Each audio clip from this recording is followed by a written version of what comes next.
Sir, हर घर तिरंगा को लेकर एक बैठक आपने कल पंचकुला में ली है। कल एक बड़ी बैठक भी होने जा रही है। हरियाणा बीजेपी का क्या टारगेट है हर घर तिरंगा को लेकर? देखिए, अभी कुछ गतिविधियां चली हुई हैं। इसमें सबसे प्रमुख तो जिसका आपने जिक्र किया, हर घर तिरंगा, ये पहली बार हो रहा है आज़ादी के अमृत महोत्सव में। जब आज़ादी का 50वां साल था तब भी एक कमेटी बनी थी, कुछ कार्यक्रम हुए थे। मैं उस कमेटी का हरियाणा का जनरल सेक्रेटरी था। मुझे याद है जनरल ओपी कौशिक को हमने उसका अध्यक्ष बनाया था। कुछ गतिविधियां की थी, लेकिन व्याप उतना बड़ा नहीं था उस समय। इस बार अमृत महोत्सव की गतिविधियों का व्याप बहुत बड़ा है। हम हरियाणा में भी एक तिरंगा यात्रा हमने की थी, आपको ध्यान होगा, जब अमृत महोत्सव का साल शुरू हुआ था। उसके बाद हरियाणा बीजेपी की इकाई के 129 लोग काला पानी गए थे और वहाँ की सभी शहादत की जो कहानियाँ थी उनसे जुड़ने का हमने प्रयास किया कि उन सबको जान सकें, अज्ञात लोगों की बलिदानों के साथ कनेक्ट हो सके, उन घटनाओं से कनेक्ट हो सकें जो घटनाएं एक तरह से इतिहास में दर्शाई नहीं गई है। भगत सिंह, राजगुरु, सुखदेव के परिवारों घरों तक और हुसैनी वाला, चंद्रशेखर आज़ाद का जहाँ बलिदान हुआ, वो अल्फ्रेड पार्क जिसको कहते थे, वहाँ, और उसके निमित्त बड़े व्याप के कार्यक्रम हमने हरियाणा में किए। जय हिंद बोस का कार्यक्रम जो हर गांव और हर वार्ड तक हमने किया। और इसी कड़ी में अब आदरणीय प्रधानमंत्री नरेंद्र मोदी जी के आह्वान पर एक बहुत बड़ा कार्यक्रम देश में हो रहा है, हर घर पर तिरंगा। इसकी तैयारी में हम जुटे हैं। हमने इसके लिए एक प्रदेश स्तर की कमेटी बनाई है। हमारे जनरल सेक्रेटरी वेदपाल जी को उसका दायित्व सौंपा है। संदीप जोशी जी और श्यामलाल यादव उस 3 लोगों की कमेटी में हैं। जिला स्तर पर इसी तरह की 3-3 लोगों की कमेटी बनी है। मंडल स्तर पर कमेटी बनी है। उसके बाद 5 बूथों को संभालने के लिए शक्ति केंद्र प्रमुख हमारे नियुक्त हो रहे हैं। उसके बाद हमारे विलेज के गांव के प्रमुख हैं, सह प्रमुख हैं। उसके बाद हमारे बूथ पर त्रिदेव हैं। इस पूरी संगठनात्मक संरचना के माध्यम से हमने तय किया है कि हर बूथ पर 50 परिवारों तक तिरंगा पहुंचाने, लहराने में हम सहयोगी बनेंगे। 10 लाख ये संख्या बनती है, उसका दायित्व 10 लाख परिवारों तक पहुंचने का बीजेपी ने लिया है। कल जो हमारे जिला स्तर के 3-3 लोग बने हैं और प्रदेश स्तर के बने हैं, उनके साथ हमारी एक बैठक पंचकुला प्रदेश कार्यालय में थी। और आने वाले कल में हमारे सब जिला अध्यक्ष, जिला प्रभारी आ रहे हैं, जिनके साथ वो डिटेल चर्चा होगी, क्योंकि जितने भी शक्ति केंद्रों के हेड हैं ये पूरे हरियाणा के लगभग 4000 होंगे। तो वो उन शक्ति केंद्र के मुखियाओं के साथ कार्यशालाएं होंगी 3-3, 4-4 घंटे की हर जिला हेडक्वार्टर पर। तो 40 से 50 संख्या हर विधानसभा के जो है शक्ति केंद्र प्रमुखों की औसत रूप से होती है। तो 4 विधानसभा का जिला है तो 200 लोगों की कार्यशाला वहाँ होगी। ऐसी सभी कार्यशालाओं में प्रदेश के प्रमुख नेता पहुँचेंगे। मैं स्वयं भी पहुँचने वाला हूँ। करनाल की कार्यशाला में मुख्यमंत्री जी भी आने वाले हैं। तो ऐसे 4000 लोगों को हम इसके लिए एक पूरी तरह से इसके लिए सन्नद्ध करेंगे, उनका अभिमुखीकरण, ओरिएंटेशन करेंगे कि इस काम को वो बहुत अच्छे के साथ कर सकें। और इसके साथ ही नीचे तक की जो संरचना, जैसे मैंने कहा, त्रिदेव तक की संरचना को इसमें काम में लगाएंगे। तो एक बड़े व्याप के साथ संगठन का जो कार्यकर्ता है, जो बूथ पर लगने वाला कार्यकर्ता है, वो लगभग 60,000 होगा। और उससे ऊपर के जितने भी कार्यकर्ता हैं, चाहे वो शक्ति केंद्र के प्रमुख हैं, चाहे मंडल में काम करते हैं, चाहे जिले में काम करते हैं, चाहे प्रदेश में काम करते हैं, वो सब इस योजना का हिस्सा बनने वाले हैं। जो हमारे अलग अलग मोर्चे हैं उनको हमने अलग अलग तरह से जागरण का काम दिया है। कोई तिरंगा यात्रा निकालेंगे, कोई प्रभात फेरी निकालेंगे। वो इसके लिए जन जागरण माहौल जिसको बनाने की बात कहते हैं। तो उससे पहले के कार्यक्रमों में युवा मोर्चा, किसान मोर्चा, महिला मोर्चा, अनुसूचित जाति मोर्चा, पिछड़ा वर्ग मोर्चा, सभी हमारे मोर्चे इस काम में लगने वाले हैं। इसके कारण से सोशल मीडिया पर काम करने में भी जो सोशल मीडिया सेल है, मीडिया सेल है और IT सेल है, उनको दायित्व सौंपे गए हैं।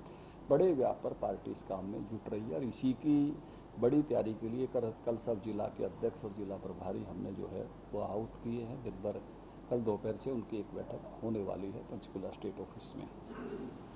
इसके साथ ही जो है यही समय एक और बात को याद करने का है, जहां तिरंगा फहराया जाएगा उन 3,27,000 बलिदानियों की याद में जिन्होंने देश की आज़ादी के लिए बलिदान दिया। वहीं देश का विभाजन भी हुआ था। एक ऐसी दुखद घटना थी कि उस समय के देश के नेताओं ने, कांग्रेस के नेताओं ने ये कहा था कि विभाजन हमारी लाश पर होगा। एक इलाके के लोग धोखे में रहे और एक अनुमान है कि लगभग 10 लाख तक लोगों की मृत्यु विभाजन के समय हुई। 1.5 करोड़ लोग शरणार्थी हुए हैं। हजारों बहनों की, एक आंकड़ा दिया जाता है लगभग 10,000 बहनों की अस्मत लूटी गई। अमृता प्रीतम ने एक बहन पर कहानी लिखी है पिंजर, मुझे लगता है ऐसी 10,000 कथाएं हो सकती हैं। उस समय की बहुत बड़ी त्रासदी थी। तो 14 अगस्त, 13 अगस्त, 12 अगस्त, इन दिनों में 14 अगस्त का एक कार्यक्रम कुरुक्षेत्र में मुख्यमंत्री जी के सानिध्य में हो रहा है, विभाजन की विभीषिका की स्मृति में। और भी कई सारी सामाजिक संस्थाएं उसमें लगी हैं सरकार के साथ साथ।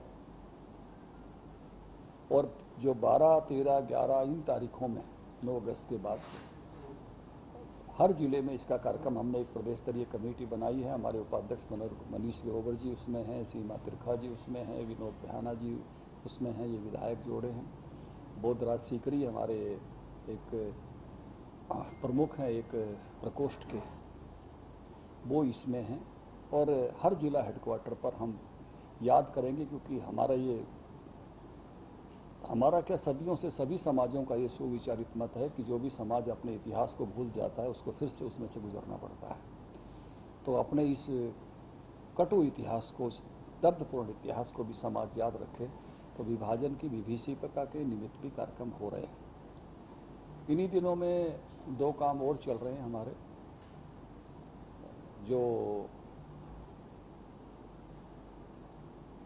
वैक्सीनेशन का काम है वो, उसकी बूस्टर डोज दी जा रही है। तो हमने पार्टी के सभी कैडर्स को आह्वान किया है कि उसमें सहयोगी बने और सभी लोगों को जिनको ज़रूरत है, क्योंकि इतना बड़ा जो वैक्सीनेशन का अभियान भारत में हुआ है उसी के कारण से हम कोरोना की आने वाली वेव्स को रोक पाए। और जिस जनधन की हानि पहले कोरोना की वेव में हुई उससे ओमिक्रॉन में बच भी सके। तो भारत उसमें काफ़ी अग्रणी देशों में से है। तो अभी जो कैंपेन चल रहा है उसका हम हिस्सा बन रहे हैं, पार्टी के सभी कार्यकर्ता। इसी तरह से एक काम और चल रहा है कि मोदी जी का काफ़ी समय यहाँ बीता था, उन पर जो है एक उनकी बुक भी आई है और स्टोरी टेलिंग करके एक विषय हो रहा है कि जिनके भी जो मोदी जी के साथ अनुभव हैं वो अनुभव लोग साझा करें कि उनका बहुत सारा समय हरियाणा में बीता था, पंचकुला चंडीगढ़ में बहुत समय बीता था, हरियाणा के हर जिलों के उनके दौरे हुए थे, अनेक कार्यकर्ताओं के साथ उनके संक्रमण हैं। तो उस नाते से उस पर भी कार्यकर्ताओं को दायित्व सौंपा गया है, तो वो उस नाते से उस काम को कर रहे हैं। तो 15 अगस्त तक के पखवाड़े तक काफ़ी तरह के मल्टी टास्क लेकर पार्टी लगी हुई है। इस सब के लिए कल हमारे जिला अध्यक्ष और प्रभारी बैठने वाले हैं, जिसमें सब कोई ना कोई जो दायित्व उनको मिले हैं, पार्टी उस प्रकार से उन कामों में जुटेगी। लेकिन सबसे, जैसे मैंने प्रारंभ में कहा, सबसे बड़ा जो व्याप का काम है वो 10 लाख परिवारों तक भारतीय जनता पार्टी का कैडर राष्ट्रीय ध्वज पहुंचाने का काम करेगा। उन भाव भावनाओं के साथ, जिन भाव भावनाओं के साथ राष्ट्रीय ध्वज फहराया जाता है, क्योंकि राष्ट्रीय ध्वज इस अपने देश के 135 करोड़ भारतीयों का सामूहिक प्रतीक है और इतिहास से लेकर वर्तमान के तक के भारत का वो एक प्रतिबिंब है, एक ऐसा चिन्ह है जिससे संपूर्ण भारत हर समय रिप्रेजेंट होता है। तो ऐसे एक गौरवशाली पल हम सब के जीवन में आने वाला है कि हम अपने घरों पर राष्ट्रीय ध्वज आदर के साथ इस अमृतसर पर फहरा सकेंगे, उसको सैल्यूट कर सकेंगे, उसको पुष्पांजलि कर सकेंगे। उस इतिहास का हम सब हिस्सा बनने जा रहे हैं। शंकर जी, प्रधानमंत्री ने लाल किले की प्राचीर से कहा था कि 14 अगस्त को स्मृति दिवस के तौर पर मनाना चाहिए। और जो विभाजन हुआ, बंटवारा हुआ पाकिस्तान और भारत के नाम से, तो आपको ये नहीं लगता है कि जिस आज़ादी का श्रेय कांग्रेस लेती है, जो उसने देश को आज़ाद करवाया, उसे बंटवारे का भी श्रेय लेना चाहिए? उसमें जो 10 लाख लोगों की जान गई, उसका भी श्रेय जो है कांग्रेस को लेना चाहिए। देखिए, कांग्रेस उससे बच नहीं सकती। कांग्रेस के नेताओं ने कहा था कि हमारी लाशों पर विभाजन होगा, और देश के लोगों ने उस समय के कांग्रेस के नेताओं पर भरोसा किया था,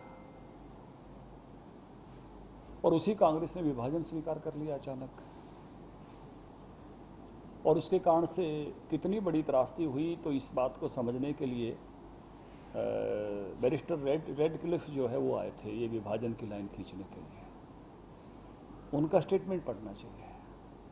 रेडक्लिफ जब भारत से वापस गए तो उनका वहाँ सम्मान हुआ, शाही सम्मान हुआ, कुछ सम्मान उनको दिए गए, और उनसे वहाँ के मीडिया ने पूछा कि क्या आप पाकिस्तान और भारत कभी वापस जाएंगे।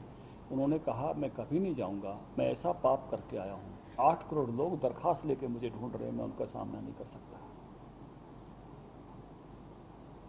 मतलब इससे दुखद घटना नहीं हो सकती कि भगत सिंह की 3 पीढ़ियां बलिदान हो गई। एक चाचा जेल में मारे गए, सरदार सोहन सिंह।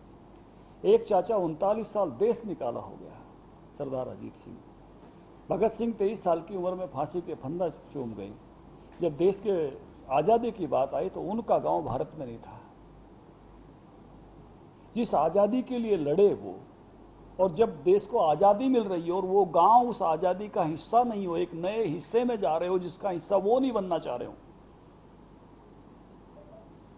और इस दुख में भगत सिंह के चाचा सरदार अजीत सिंह जो 39 साल देश निकाला सह कर आए थे, जिनके बारे में ये कहा था लोगों ने कि भारत के पहले राष्ट्रपति होने लायक व्यक्ति हैं, उस व्यक्ति ने 15 अगस्त 1947 को सुबह अपने प्राण त्याग दिए इस दुख में कि मेरा गांव भारत में नहीं है। 15 अगस्त 1947 को दोपहर में पंचपोल में उनका जो है संस्कार हुआ। वहाँ समाधि बनी हुई है, कभी जाओ तो उस वीर को नमन करना। बहुत दुखद दास्ता है। विभाजन पर अनेक फिल्में बनी हैं, अनेक कहानियाँ बनी हैं, और कांग्रेस इस दोष से कभी नहीं बच सकती कि इतना बड़ा पाप जो है ये आज़ादी लेने के लिए जो हुआ, देश का विभाजन हुआ, कांग्रेस से कभी नहीं बच सकते। बल्कि उससे भी आगे जाके जो विभाजन हुआ उसमें भी बेईमानियाँ हुई, और कश्मीर का एक हिस्सा अगर आज पाकिस्तान के पास है तो कांग्रेस की उस समय की सोच की बेईमानियों के कारण से है।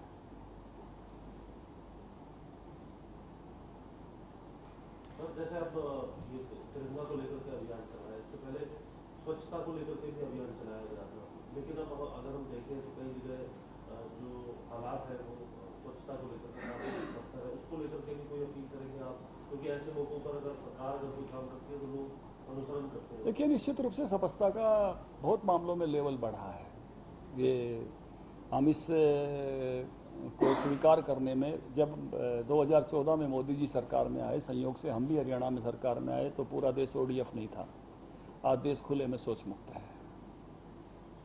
ये बदलाव का स्वरूप है। शहरों की स्वच्छता की प्रतियोगिताएं नहीं होती थी, ग्रामीण क्षेत्र की स्वच्छता की प्रतियोगिताएं नहीं होती थी। आज प्रतियोगिताएं होती हैं, शहरों के नंबर लगते हैं। सालों साल से इंदौर पहला आ रहा है। हमारे भी कई शहरों के नंबर आए हैं अपने अपनी पॉपुलेशन के लेवल पर। इसमें करनाल का भी आया, एक बार रोहतक का आया, रोहतक विश्वविद्यालय का आया, रोहतक की PGI का आया।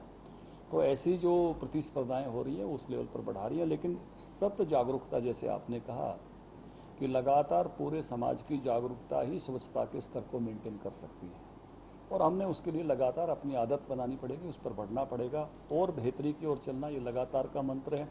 ये पर्व भी है। ऐसे पर्व पर सबसे पहले तो मैं कहूँगा कि ये पर्व के मौके पर हम सबसे, जैसे दिवाली पर हम बहुत साफ सफाइयाँ करते हैं, ऐसे ही इस आज़ादी के अमृत महोत्सव के पर्व पर भी हमने पूर्ण स्वच्छता के साथ ध्वजारोहण के साथ जाएंगे। तो उस पर्व का, क्योंकि ये महोत्सव है, ये पर्व है, तो इस पर्व को हमने उसी प्रकार से जैसे अपने बाकी पर्वों पर हम स्वच्छता की तरफ ध्यान देते हैं, इस महापर्व की तरफ भी हमने स्वच्छता के मानकों को और ऊंचा करना चाहिए। सर, एक विषय आपने और किया था, जब आप सरकार में कृषि मंत्री थे, गाँव को स्टार्स देने का, स्टार के आधार पर गाँव को लोगों का आकलन किया जाए, कई ऐसी योजनाएं थी जो प्रोत्साहित करने का काम करती थी। आज आपको लगता है कि वो तमाम चीज़ों को कंटिन्यू करने की जरूरत है और वो नहीं हो पा रही है? लगातार बेहतरी की तरफ चलना, ये प्रयास हमेशा रहने चाहिए। चलिए, धन्यवाद।